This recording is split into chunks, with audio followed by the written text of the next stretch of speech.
ओम शांति। 7 सितंबर 2024। बाबा के महावाक्य। मीठे बच्चे, ज्ञान का तीसरा नेत्र सदा खुला रहे तो खुशी में रोमांच खड़े हो जाएंगे। खुशी का पारा सदा चढ़ा रहेगा। प्रश्न। इस समय मनुष्यों की नजर बहुत कमजोर है, इसलिए उनको समझाने की युक्ति क्या है? उत्तर। बाबा कहते, उनके लिए तुम ऐसे ऐसे बड़े चित्र बनाओ जो वह दूर से ही देखकर समझ जाए। यह गोले का सृष्टि चक्र का चित्र तो बहुत बड़ा होना चाहिए। यह है अंधों के आगे आईना। दूसरा प्रश्न। सारी दुनिया को स्वच्छ बनाने में तुम्हारा मददगार कौन बनता है? उत्तर। यह नेचुरल कैलेमिटीज तुम्हारी मददगार बनती हैं। इस बेहद के दुनिया की सफाई के लिए जरूर कोई मददगार चाहिए। ओम शांति। गायन भी है, बाप से 1 सेकंड में वर्षा अर्थात जीवन मुक्ति। और तो सब हैं जीवन बंध में। यह एक ही त्रिमूर्ति और गोले वाला चित्र जो है, बस यही मुख्य है। यह बहुत बड़ा बड़ा होना चाहिए। अंधों के लिए तो बड़ा आईना चाहिए जो अच्छी तरह देख सके, क्योंकि अभी सबकी नजर कमजोर है, बुद्धि कम है। बुद्धि कहा जाता है तीसरे नेत्र को। तुम्हारी बुद्धि में अब खुशी हुई है। खुशी में जिनके रोमांच खड़े नहीं होते हैं, गोया शिव बाबा को याद नहीं करते हैं, तो कहेंगे ज्ञान का तीसरा नेत्र थोड़ा खुला है, झुंझार है। बाप समझाते हैं, कोई को भी शॉर्ट में समझाना है। बड़े बड़े मेले आदि लगते हैं, बच्चे जानते हैं सर्विस करने लिए वास्तव में एक चित्र ही बस है। भल गोले का चित्र हो तो भी हर्जा नहीं है। बाप ड्रामा और झाड़ का अथवा कल्प वृक्ष का और 84 के चक्कर का राज समझाते हैं। ब्रह्मा द्वारा बाप का यह वर्षा मिलता है। यह भी अच्छी रीति क्लियर है। इस चित्र में सब आ जाता है और इतने सब चित्रों की दरकार ही नहीं है। यही 2 चित्र बहुत बड़े बड़े अक्षरों के हों, लिखत भी हो। जीवन मुक्ति गॉड फादर का बर्थ राइट है। होवनहार विनाश के पहले। विनाश भी जरूर होना ही है। ड्रामा के प्लान अनुसार आप ही सब समझ जाएंगे। तुम्हारे समझाने की भी दरकार नहीं रहेगी। बेहद के बाप से बेहद का यह वर्षा मिलता है। यह तो बिल्कुल पक्का याद रहना चाहिए, परंतु माया तुमसे भुला देती है। समय बीतता जाता है, गायन भी है ना, बहुत गई थोड़ी रही। इनका अर्थ इस समय का ही है। बाकी थोड़ा समय ही रहा है। स्थापना तो हो ही रही है, विनाश में थोड़ा समय है। थोड़े में भी थोड़ी रहती जाएगी। विचार किया जाता है फिर क्या होगा। अभी तो जागते नहीं, पीछे जागते जाएंगे। आंखें बड़ी होती जाएंगी। यह आंखें नहीं, बुद्धि की आंख। छोटे छोटे चित्रों से इतना मजा नहीं आता है, बड़े बड़े बन जाएंगे। साइंस भी कितनी मदद देती है। विनाश में तत्व भी मदद करते हैं। बिगर कौड़ी खर्चे तुमको कितनी मदद देते हैं। तुम्हारे लिए बिल्कुल सफाया कर देते हैं। यह बिल्कुल छी दुनिया है। अजमेर में स्वर्ग का यादगार है।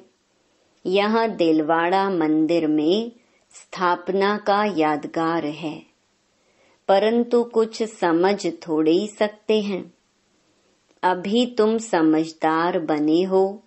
भल मनुष्य कहते हैं, हम नहीं जानते कि विनाश हो जाएगा। समझ में नहीं आता। एक कहानी है ना, शेर आया। नहीं मानते थे। एक दिन सब गायें खा गया। तुम भी कहते रहते हो, यह पुरानी दुनिया गई की गई। बहुत गई, थोड़ी रही। यह सारी नॉलेज तुम बच्चों की बुद्धि में रहनी चाहिए। आत्मा ही धारणा करती है। बाप की भी आत्मा में ज्ञान है। वह जब शरीर धारण करते हैं तब ज्ञान देते हैं। जरूर उनमें नॉलेज है, तब तो नॉलेजफुल गॉड फादर कहा जाता है। वह सारी सृष्टि के आदि मध्य अंत को जानते हैं। अपने को तो जानते हैं ना। और सृष्टि चक्र कैसे फिरता है, वह भी नॉलेज है। इसलिए अंग्रेजी में नॉलेजफुल अक्षर बहुत अच्छा है। मनुष्य सृष्टि रूपी झाड़ का बीज रूप है, तो उनको सारी नॉलेज है। तुम यह जानते हो नंबरवार पुरुषार्थ अनुसार। शिव बाबा तो है ही नॉलेजफुल। यह अच्छी रीति बुद्धि में रहना चाहिए। ऐसे नहीं, सबकी बुद्धि में एक रस धारणा होती है। भल लिखते भी हैं, परंतु धारणा कुछ नहीं। नाम मात्र लिखते हैं, बता किसको भी नहीं सकेंगे। सिर्फ कागज को बताते हैं। कागज क्या करेंगे? कागज से तो कोई समझेंगे नहीं। इस चित्र से बहुत अच्छा समझेंगे। बड़े ते बड़ी नॉलेज है, तो अक्षर भी बड़े बड़े होने चाहिए। बड़े ते बड़े चित्र देख मनुष्य समझेंगे, इनमें जरूर कुछ सार है। स्थापना और विनाश भी लिखा हुआ है। राजधानी की स्थापना, यह है गॉड फादरली बर्थ राइट। हरेक बच्चे का हक है जीवन मुक्ति। तो बच्चों की बुद्धि चलनी चाहिए कि सब जीवन बंध में हैं। इन्हें जीवन बंध से जीवन मुक्त में कैसे ले जाएं? पहले शांति धाम में जाएंगे, फिर सुख धाम में। सुख धाम को जीवन मुक्ति कहेंगे। यह चित्र खास बड़े बड़े बनने चाहिए। मुख्य चित्र है ना, बहुत बड़े बड़े अक्षर हों तो मनुष्य कहेंगे, बीके ने इतने बड़े चित्र बनाए हैं, जरूर कुछ नॉलेज है। तो जहां तहां तुम्हारे भी बड़े बड़े चित्र लगे हुए हों तो पूछेंगे, यह क्या है? बोलो, इतने बड़े चित्र तुम्हारे समझने के लिए बनाए हैं। इसमें क्लियर लिखा हुआ है, बेहद का वर्षा इन्हों को था। कल की बात है, आज वह नहीं है, क्योंकि 84 पुनर्जन्म लेते लेते नीचे आ गए हैं। सतो प्रधान से तमो प्रधान तो बनना ही है। ज्ञान और भक्ति पूज्य और पुजारी का खेल है ना। आधा आधा में बिल्कुल पूरा खेल बना हुआ है, तो ऐसे बड़े बड़े चित्र बनाने की हिम्मत चाहिए। सर्विस का भी शौक चाहिए। दिल्ली के तो कोने कोने में सर्विस करनी है। मेले मलाखड़े में तो बहुत लोग जाते हैं, वहां तुमको यह चित्र ही काम में आएंगे। त्रिमूर्ति गोला यह है मुख्य। यह बहुत अच्छी चीज है। अंधे के आगे जैसे आईना है। अंधों को पढ़ाया जाता है, पढ़ती तो आत्मा है ना, परंतु आत्मा के ऑर्गन्स छोटे हैं, तो उनको पढ़ाने के लिए चित्र आदि दिखाए जाते हैं। फिर थोड़े बड़े होते हैं तो दुनिया का नक्शा दिखाते हैं। फिर वह सारा नक्शा बुद्धि में रहता है। अभी तुम्हारी बुद्धि में सारा यह ड्रामा का चक्कर है। इतने सब धर्म हैं, कैसे कैसे नंबर वार आते हैं, फिर चले जाएंगे। वहां तो एक ही आदि सनातन देवी देवता धर्म है, जिसको स्वर्ग हेवन कहते हैं।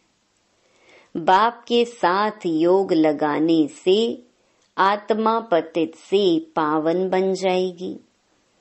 भारत का प्राचीन योग मशहूर है। योग अर्थात याद।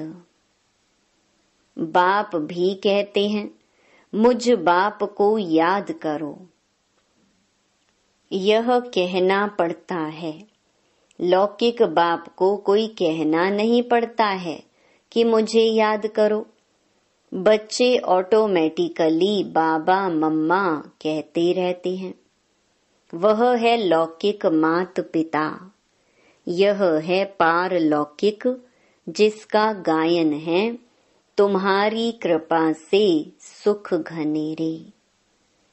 जिनको दुख है वही गाते हैं। सुख में तो कहने की दरकार ही नहीं रहती। दुख में हैं तब पुकारते हैं। अभी तुम समझ गए हो, यह मात पिता हैं। बाप कहते हैं ना, दिन प्रतिदिन तुमको गुह्य गुह्य बातें सुनाता हूँ। आगे मालूम था क्या कि मात पिता किसको कहा जाता है? अभी तुम जानते हो, पिता तो उनको ही कहा जाता है।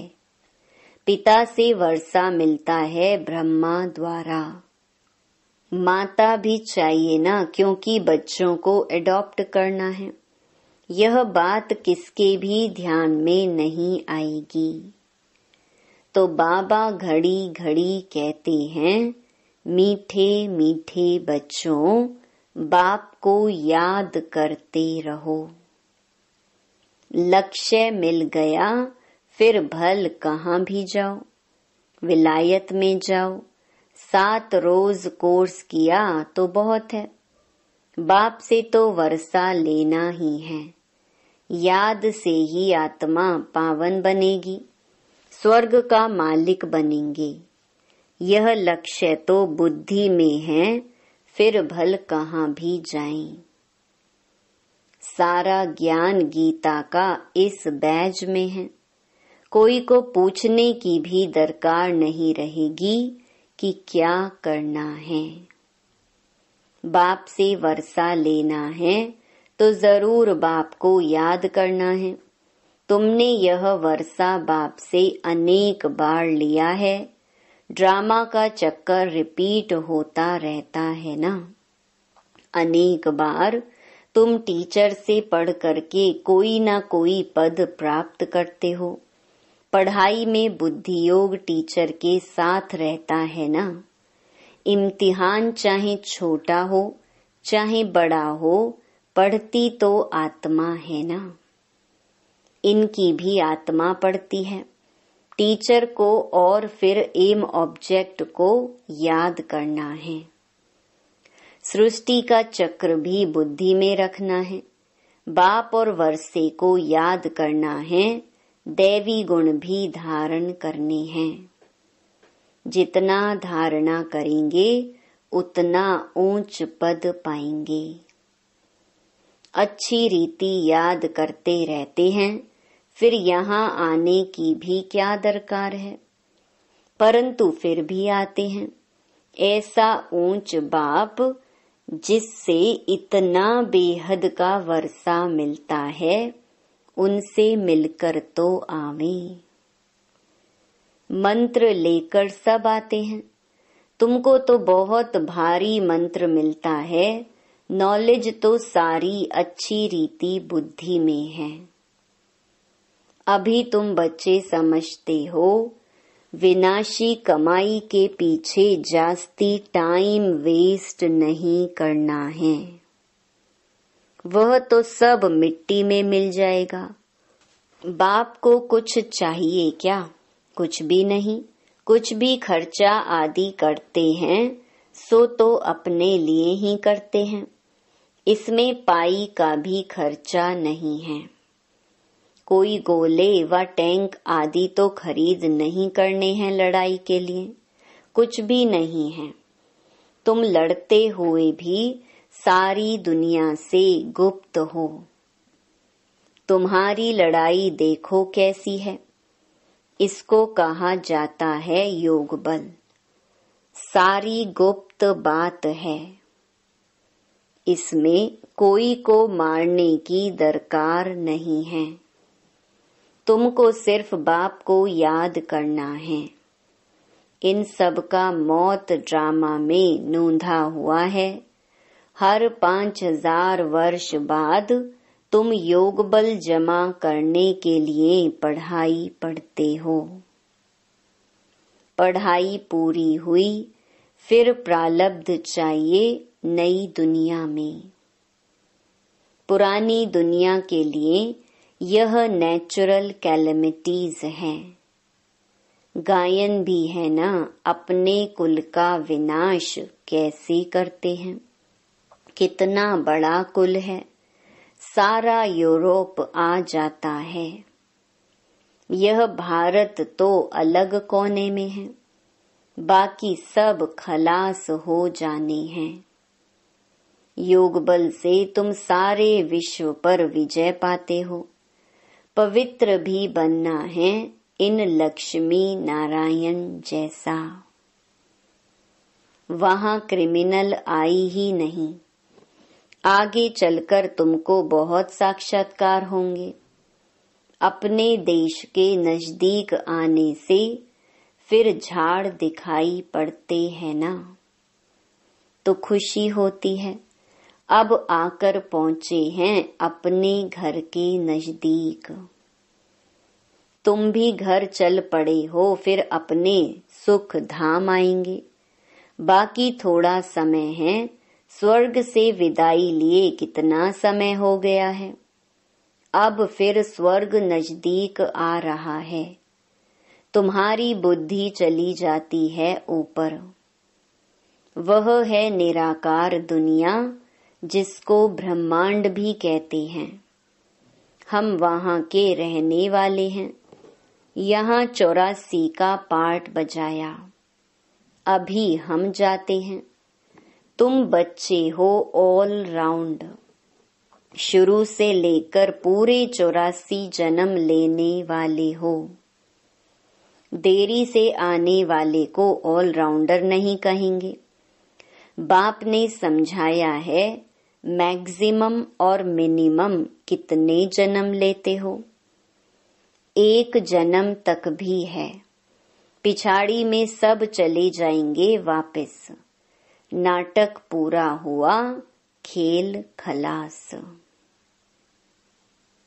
अब बाप समझाते हैं, मुझे याद करो, अंतमति सो गति हो जाएगी। बाप के पास परम धाम में चले जाएंगे। उनको कहते हैं मुक्ति धाम, शांति धाम और फिर सुख धाम। यह है दुख धाम। ऊपर से हरेक सतो प्रधान, फिर सतो रजो तमो में आते हैं। एक जन्म होगा तो उसमें भी इन 4 स्टेजेस को पाएंगे। कितना अच्छा बच्चों को बैठ समझाते हैं, फिर भी याद नहीं करते। बाप को भूल जाते हैं, नंबर वार तो है ना। बच्चे जानते हैं नंबरवार पुरुषार्थ अनुसार रुद्रमाला बनती है। कितने करोड़ की रुद्रमाला है। बेहद के विश्व की यह माला है। ब्रह्मा सो विष्णु, विष्णु सो ब्रह्मा, दोनों का सरनेम देखो। यह प्रजापिता ब्रह्मा का नाम है। आधा कल्प फिर आता है रावण। डेइटिज्म, फिर इस्लामिज्म, आदम बीबी को भी याद करते हैं, पैराडाइज को भी याद करते हैं। भारत पैराडाइज स्वर्ग था। बच्चों को खुशी तो बहुत होनी चाहिए। बेहद का बाप ऊंचे ते ऊंच भगवान, ऊंचे ते ऊंच पढ़ाते हैं। ऊंच ते ऊंच पद मिलता है। सबसे ऊंच ते ऊंच टीचर है बाप। वह टीचर भी है, फिर साथ ले जाएंगे तो सतगुरु भी है। ऐसा बाप क्यों नहीं याद रहेगा। खुशी का पारा चढ़ा रहना चाहिए। परंतु युद्ध का मैदान है, माया ठहरने नहीं देती है। घड़ी घड़ी गिर पड़ते हैं। बाप तो कहते हैं, बच्चे याद से ही तुम माया जीत बनेंगे। अच्छा, मीठे मीठे सिकिलधे बच्चों प्रति मात पिता बाप दादा का याद प्यार और गुड मॉर्निंग। रूहानी बाप की रूहानी बच्चों को नमस्ते। धारणा के लिए मुख्य सार।